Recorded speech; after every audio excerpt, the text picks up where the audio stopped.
너희의 믿음의 역사와 사랑의 수고와 우리 주 예수 그리스도에 대한 소망의 인내를 우리 하나님 아버지 앞에서 끊임없이 기억함이니 하나님의 사랑하심을 받은 형제들아 너희를 택하심을 아노라.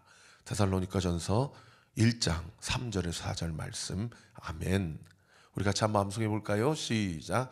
너희의 믿음의 역사와 사랑의 수고와 우리 주 예수 그리스도에 대한 소망의 인내를 우리 하나님 아버지 앞에서 끊임없이 기억함이니 하나님의 사랑하심을 받은 형제들아 너희를 택하심을 아노라. 데살로니가전서 1장 3절에서 4절 말씀. 아멘. 자, 오늘 본문은 이제 예수님의 본격적인 공적 사역이 시작되고 그분이 어떤 사역을 하셨는지를 기록하고 있는 그런 본문이에요. 어제 본문에서 40일 동안 광야에서 훈련하시고 준비하시고 또 그 훈련 기간이 딱 마치자마자 성령의 이끌림을 받아 마귀에게 시험을 받으셨어요.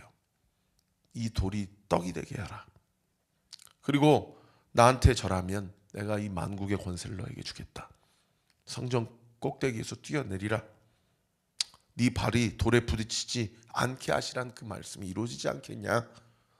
그렇게 이 사탄 마귀가 예수님을 유혹하고 시험에 빠지게 하려고 했을 때 예수님께서는 사람이 떡으로만 살 것이 아니라 하나님의 말씀으로 살 것이다.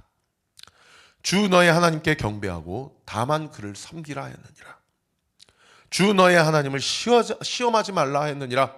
각각 신명기 6장과 8장의 말씀을 인용하셔서 말씀으로 사탄 마귀의 시험을 물리치셨습니다. 자, 그러고 나서 오늘 본문 14절에 보니까 예수께서 성령의 능력으로, 거기 성령의 능력으로 주치세요. 성령의 인도하심으로 광야로 가셨고 성령의 인도하심 가운데 사탄 마귀의 시험을 받으셨어요. 그리고 그 시험을 이기시고 또 성령의 능력으로 어디로 가셨다라고 기록하고 있습니까? 갈릴리로 돌아가셨다라고 기록하고 있습니다. 여기 갈릴리로 돌아가셨다라고 이야기하고 있는 본문, 이 갈릴리, 나사렛, 다 예수님이 30년 동안 공적 사역을 시작하기 전에 먹고 자고 뛰어놀던 그런 장소 아닙니까? 그러니까 예수님은 철저히 성령의 인도하심을 받아서 광야로 가고 성령의 인도하심을 받아서 시험도 당하시고 성령의 인도하심을 받고 어디로 가셨어요? 공적 사역의 장소로도 가셨다는 것을 알 수가 있어요. 여러분, 예수님의 삶에 단 한 가지 기준이 있다면 그것이 뭡니까? 성령의 인도하심과 성령의 능력이라는 겁니다. 예수님은 하나님이시기 때문에 굳이 누군가의 인도하심을 받을 필요가 없어요. 물론 성령 하나님과 성자 예수님은 일체이시지만은 마치 본문이 누군가의 외부적인 물리적 압력에 의해서 뭔가 이끌림을 당하는 듯한 그런 뉘앙스를 주는 것, 그럴 필요가 없으신 분이 예수님 아닙니까? 그럴 필요가 없으신 예수님이 성령의 인도하심을 받고 성령의 강권하심을 받았다고 한다면 여러분, 예수님이 아닌 우리는 마땅히 성령의 인도하심을 받아야 되지 않겠습니까? 그러지 않으면 오늘 이 하루도 우리는 하나님의 말씀대로 살 수 없는 존재라는 것이죠. 오늘 이 새벽에 성령의 인도하심과 성령의 능력으로 사는 나의 삶이 되게 해주십시오. 우리 가정 구성원들이 되게 해주십시오. 우리 등대원들이 되게 해주십시오. 우리 교회 모든 성도들이 되게 해주십시오. 우리 그렇게 서로가 서로를 위해 기도하십시다. 그리고 어디로 돌아가셨대요? 성령의 능력으로 갈릴리로 돌아가셨다는 거예요. 여러분, 40일 동안 광야에서 시험 당하시고 훈련을 받으셨어요. 그리고 공적 사역을 시작하셨어요. 이제 하나님의 말씀을 선포하고 귀신 든 자를 고쳐주고 병든 자를 고쳐주고 가난한 자에게 복음을 전하는 그런 사역을 하실 거면 여러분, 인간적으로 상식적으로 어디로 가는 게 가장 효과적입니까? 예루살렘으로 가야 되지 않겠습니까? 이스라엘 나라의 수도로 가야 하지 않겠습니까? 로마로 가는 게 낫지 않겠습니까? 컨스탄티노플로 가는 게 낫지 않겠습니까? 알렉산드리아로 가는 게 낫지 않겠습니까? 페르세폴리스로 가는 게 낫지 않겠습니까? 로마 제국의 수도, 이집트의 수도, 페르시아의 수도, 비잔틴 제국의 수도, 이런 제국의 수도로 가는 것이 예수님이 메시아심을 드러낼 수 있는 가장 효과적인 그분의 어떤 상식적인 그런 경로 여정이 되어야 되지 않겠습니까? 그런데 놀랍게도 예수님은 성령의 능력으로 어디로 가셨어요? 갈릴리로 가셨어요. 이스라엘 백성 안에서 갈릴리는 나사렛에서 무슨 선한 게 나겠냐. 저기는 너무 비천한 동네. 오늘날로 얘기하면은 저기 어디 판자촌, 누구도 주목하지 않는 수도권 쓰레기 매립지, 간척지, 뒷골목 이런 데로 가신 거예요. 이런 데로. 우리가 봤을 때는 막 여의도 국회로 가야 되고 용산으로 가야 되고 강남 청담동으로 가야 되고 막 이럴 것 같은데 예수님은 아무도 주목하지 않는, 심지어 자기가 나고 자라면서도, 오늘 좀 이따 보세요. 선지자가 고향에서 24절에 보세요. 환영을 받는 자가 없느니라. 자기 고향 가가지고 뻔히 그렇게 매장당하고 핀잔 듣고 손가락질 당할 것을 다 아시면서도 그 갈릴리 나사렛 지방으로 가시는 겁니다. 우리 온리교회가 어디로 가야 되겠습니까? 우리 온리교회는 남양주에서 가장 잘 산다라고 하는 동네에 교회가 세워졌어요. 여러분, 물론 이곳에도 복음이 필요합니다. 어디로 가야 됩니까? 남양주의 가장 가난한 곳, 다산동에 살지만 가장 비천한 사람에게 우리 교회가 그 사람들을 향해서 가게 될 때에 그곳에 우리가 하나님의 영광을 보고 성령의 능력을 경험하게 될 줄 믿습니다. 그래서 지난번에 작년 10월에 목찬 때 오셨던 서진교 목사님이 쓰신 책 낮은 자의 하나님이라는 책에 보면은 하나님을 만나고 싶으십니까? 낮은 곳으로 가십시오. 하나님의 음성을 듣고 싶으십니까? 천한 곳으로 찾아가십시오. 그렇게 우리 목사님께서 간증을 하시고 쓰셨더라고요. 갈릴리로 돌아가시니까 14절에 보세요. 그 소문이 사방에 퍼진 겁니다. 가는 곳마다 얼마나 그 비천한 동네, 천박한 동네가 아니, 귀신 들린 자, 발작하는 자, 우울증 환자, 가난한 자, 거지, 얼마나 헐벗고 굶주리고 찢어지는 사람들이 많았을 거예요. 그 사람들에게 여러분, 복음은 뭡니까? 굿뉴스, 좋은 소식 아니에요. 가난한 자에게 굿뉴스가 뭐겠어요? 먹을 걸 갖다 주는 거예요. 먹을 거 여기 있다, 먹어라. 이게 굿뉴스죠. 병든 자에게 굿뉴스가 뭡니까? 고침받았다, 나았다. 귀신 들린 자에게 굿뉴스가 뭡니까? 귀신으로부터 해방되었다. 그게 굿뉴스 아닙니까? 예수님이 가셔서 먹을 것이 없는 자들에게 먹을 것을 주고 병든 자들을 고쳐주시고 귀신 들린 자를 해방시켜 주신 거예요. 그런가 하면 복음은 또 무엇입니까? 죄의 권세 아래 눌린 자들에게 죄의 권세함으로부터 죄의 사함을 받았다. 이것이 굿뉴스 중에 굿뉴스죠. 왜요? 병 들어봐야 또 병 들었는데 고침 받아봐야 또 병 드는 게 우리네 인생이더라고요.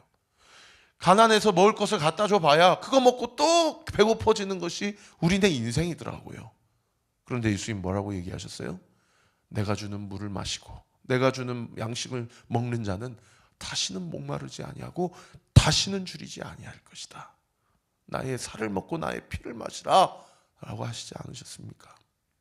오늘 이 하루도, 오늘 이 아침에 우리가 주님의 주시는 양식을 먹고 마심으로 우리 안에 공허한 마음, 두려운 마음, 불안한 마음, 초조한 마음, 조급한 마음 다 이 말씀을 통해서 성령 하나님 우리의 마음 가운데 평안을 주시고, 할렐루야, 우리 마음 가운데 안식을 주시고, 할렐루야, 우리 마음 가운데 담대함을 주시는 줄 믿으시기를 우리 구주 예수 그리스도의 이름으로 축원합니다.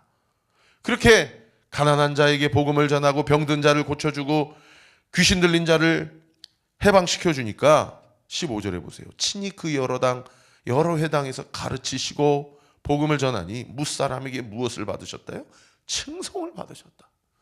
그동안의 선지자들하고는, 그동안의 제사장들하고는, 그동안의 율법 교사들이나 랍비들하고는 차원이 다른 거예요. 차원이 다른 거예요. 옳은 말, 율법, 도덕, 윤리, 정결.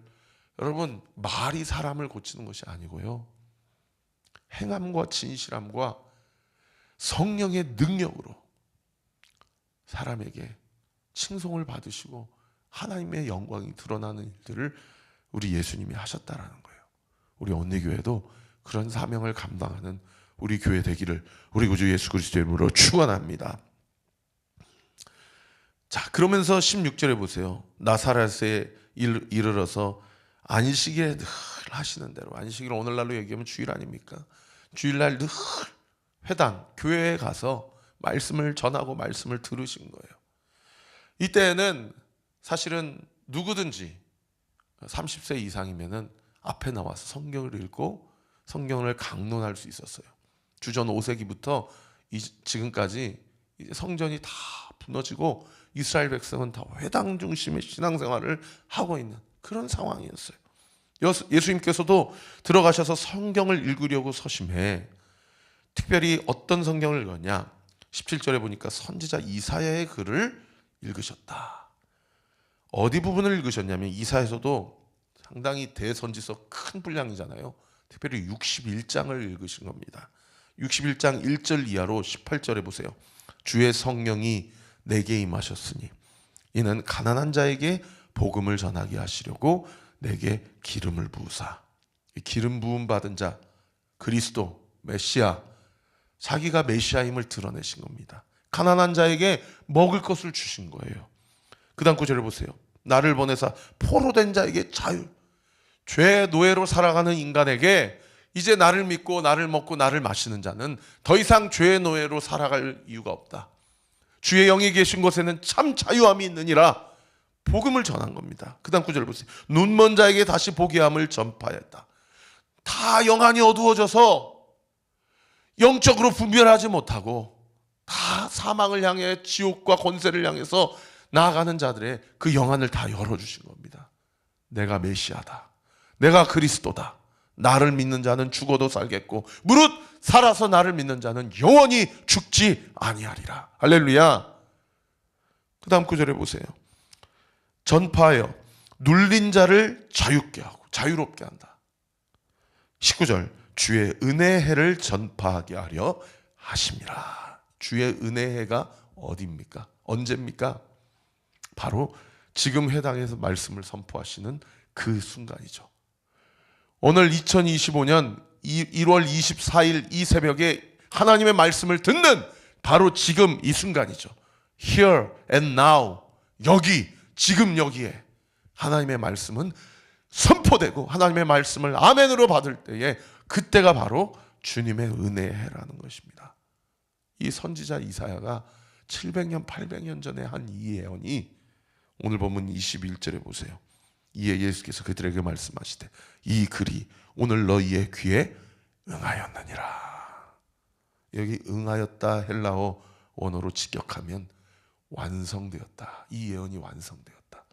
이 예언이 성취되었다. 이런 뜻입니다.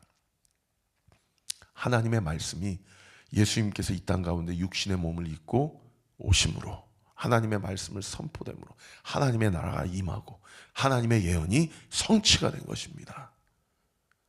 그런데 이러한 놀라운 복음, 이러한 놀라운 굿뉴스가 이스라엘 백성에게 지금 선포되고 있을 때에 여기가 어디였어요? 고향 나사렛이었잖아요. 갈릴리였잖아요. 그러니까 세상에 이 말씀을 들을 때 이 당시 회당에서 주의 말씀을 듣는 사람들의 반응이 너무 안타깝죠. 22절에 보시면 그들이 다 그를 증언하고 그 입에서 나오는 바 은혜로운 말을 놀랍게 여겨 이르되. 은혜로운 말씀을 들었어요. 하나님의 긍휼과 자비와 은혜의 말씀 들었어요. 네가 어떻게 해서 나의 자녀들이 되는 것이 아니고 네 부모가 어떻게 심었기 때문에 네가 천국 가는 것이 아니라 네가 하는 것이 아니라 내가 한다. 너는 나를 믿기만 하면 된다. 너는 나를 따라오기만 하면 된다. 그 은혜의 말씀이 선포되고 있는데 놀랍게 여면서 뭐라고 얘기하는 거 아니? 이 사람이 요셉의 아들이 아니냐?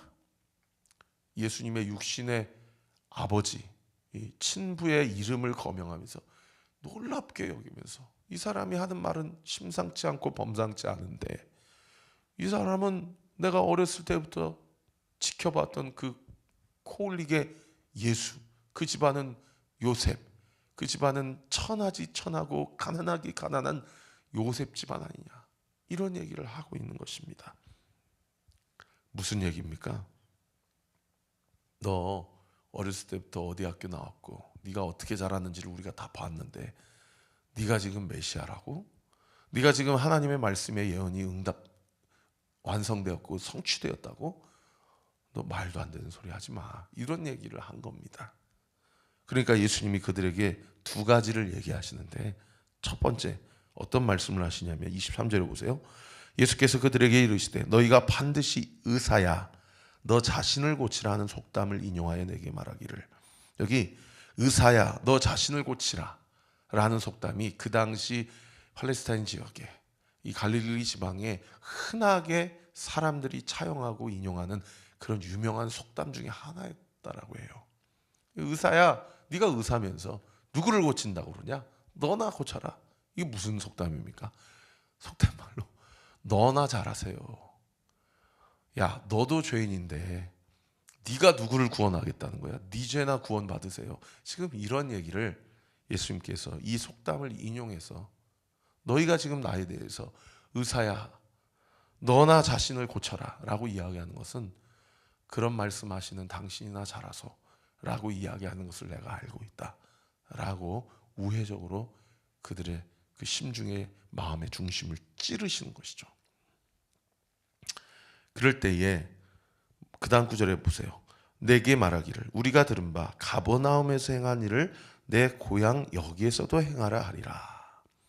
그러니까 가버나움, 저기 나사렛 고향 오시기 전에 가버나움이라는 갈릴리 지방에 들렸다가 나사렛으로 오신 거예요. 이 당시 그 요세푸스라는 역사학자에 의하면 이 갈릴리 지방 나사렛 지방에는 무려 204개의 고을이 있었고 나사렛 마을도 가버나움 마을도 그 마을 중에 한 마을이었다라고 얘기하고 갈릴리 지방의 인구는 약 한 30만 명 정도 됐다라고 이야기합니다. 그러니까 예수님께서 갈릴리 지방에 이곳저곳 204개나 되는 마을을 다 회당을 도시면서 말씀을 하루에 전하신다고 해도 하루에 적어도 한 두세 개 정도만 마을을 도신다고 해도 적어도 석 달에서 넉 달 정도 시간이 소요될 만한 그런 지방이 바로 이 갈릴리 지방이었다는 것을 알 수가 있죠. 그런데 가버나움에서 많은 병자들을 고치고 귀신 들린 자를 낫게 해주신 거예요. 그리고 그 다음 마을 나사렛 마을로 오셨는데 이 나사렛 마을은 예수님의 고향 마을인 거죠. 그러니까 사람들이 뭐라고 얘기합니까? 너 뭐 자꾸 말씀 강론한다고 그러고 허튼 소리 수작 부리지 말고 가버나움에서 행했던 기적이나 한번 내 앞에서 한번 행해봐. 그럼 내가 한번 믿어볼게. 이런 얘기를 하고 있으신 겁니다. 이런 말씀을 지금 하고 계시는 것입니다. 이 이사야서 61장을 인용하셔서 이 말씀과 예언이 성취되었느니라 하신 예수님의 설교와 강론에 대해서 나사렛 사람들의 마음밭이 상당히 공격적이고 비판적이었다는 것을 알 수 있는 그런 대목이죠. 그런가 하면 두 번째 어떤 반응이 있었는가 하니 24절에 보십시오. 또 이르시되 내가 진실로 너희에게 이르노니 선지자가 고향에서는 환영을 받는 자가 없느니라. 왜요? 어렸을 때부터 다 어떻게 커왔는지 알고 있기 때문에. 그러면서 25절에 뭐라고 얘기합니까? 엘리야 시대에 하늘이 3년 6개월 동안 닫혀 온 땅에 큰 흉년이 있을 때에 이스라엘에 많은 과부가 있었지만 엘리야가 그중 한 사람에게도 보내심을 받지 아니하고 오직 시돈 땅에 있는 사렙다의 한 과부에게 보냄을 받았다. 사렙다는 밑에 도움말에 보시면 사르밧 과부의 헬라식 이름으로서 두로와 시돈 땅 사이에 있었던 작은 성읍이다. 두로와 시돈 땅에 있었던 성읍이니까 이방 족속이 아닙니까? 그리고 이 두로와 시돈은 이 바알과 아세라 신앙의 이 본산이에요. 그러니까 이스라엘 백성 입장에서는 사렙다는 완전히 우상 숭배 고을이고 지역인 거죠. 그런데 너무 충격적이게도 이스라엘 백성 안에서만 해도 수많은 과부가 있었지만 하나님께서는 엘리야를 이스라엘의 과부들에게 보내지 않으시고 그 이방 여인 사르밧 과부에게 보내셨다라는 겁니다. 마찬가지로 27절에 보세요. 엘리사 시대 때 이스라엘이 많은 나병 환자가 있었지만 그중 한 사람도 깨끗함을 얻지 못하고 있지만 오직 수리아 사람 나만 뿐이었다. 수많은 이스라엘 백성들 중에 나병 환자들, 문둥병 환자들이 있었지만 하나님은 그들은 고쳐주시지 않고 오직 수리아 사람, 이 시리아 사람 아닙니까? 이 북쪽에 있는 민족이고 시시탐탐 이 북이스라엘과 남유다를 괴롭혔던 이방 민족이에요. 그런데 이 나아만 장군을 이 엘리사를 통해서 하나님께서 고쳐주셨다라는 겁니다. 무슨 얘기입니까? 이스라엘 백성이 자기가 아브라함의 자손임을 그거 하나 믿고 메시아를 기다린다고 하지만은 메시아가 왔을 때 오히려 메시아를 죽이고 오히려 메시아를 거절하는 그런 일들이 앞으로 계속 일어날 것이며 너희도 내가 이 지역 출신이라는 이유로 메시아를 알아보지 못하고 나를 거절하게 될 거다. 거절하는 것이다. 라고 그렇게 예수님께서 나사렛에 있는 이스라엘 백성에게 그들의 완고함과 그들의 패역함을 지적하고 있는 그런 본문이라는 것입니다. 여러분, 그렇게 그들의 마음을 찌르는 그분의 말씀이 선포될 때 28절에 그들의 반응이 어떻게 됩니까? 회당에 있는 자들이 이것을 듣고 다 크게 화가 나서 일어나 동네 밖으로 쫓아내어 그 동네가 건설된 산 낭떠러지까지 끌고 가서 밀쳐 떨어뜨리고자 했다. 예수님을 죽이려고 했던 거예요. 밀쳐 떨어뜨리면 떨어졌을 때 돌로 던져서 죽이려고 했던 겁니다. 예수님께서 이 나사렛 사람들을 설득하셨습니까? 설득하지 않으셨어요. 30절에 보세요. 예수께서 그들 가운데로 지나서 가시니라. 여러분, 참 충격적이죠. 예수님의 말씀에도 설득당하지 않고 설득되어지지 않고 복음을 거절했던 이스라엘 백성이 있었다라는 겁니다. 여러분, 말씀은요, 들어보고 설득당하면 믿고 설득당하지 않으면 거부하는 것이 아닙니다. 하나님의 말씀이 때로는 우리에게 위로를 줘요. 근데 때로는요, 하나님의 말씀이 우리의 마음을 찌릅니다. 그러면 위로를 주고 내가 받을 만한 말씀이면 듣고, 나를 찌르면 내가 예수를 잡아 죽이려고 하는 그런 나셋 사람들과 별반 다름없이 그것을 거절하고 말씀을 가까이 하지 않고 그렇게 해야 됩니까? 우리 온리교회를 통해서 하나님께서 우리에게 주신 말씀, 나를 찌르든 말씀이든 나를 위로하시든 말씀이든 내가 듣고 싶은 말씀이든 내가 듣기 싫어하는 말씀이든 우리 온리교회 성도님들은 마음판에 새기고 말씀을 들을 때 위로하시면 힘을 얻고 말씀을 들을 때 나를 찌르시면 철저히 주님 앞에 무릎 꿇고 회개하는 저와 우리 모든 온리교회 성도들 되시기를 우리 구주 예수 그리스도 이름으로 축원합니다. 기도하겠습니다. 아버지 하나님, 감사합니다. 성령의 인도하심을 받으셨던 예수님처럼 오늘 이 하루도 저와 우리 모든 성도들 성령의 이끌리심을 받는 오늘 하루의 삶이 되기를 원합니다. 아버지, 우리가 낮은 곳으로 가기 원합니다. 우리가 낮은 곳에 갈 때에 주님을 비로소 만나게 될 것을 믿습니다.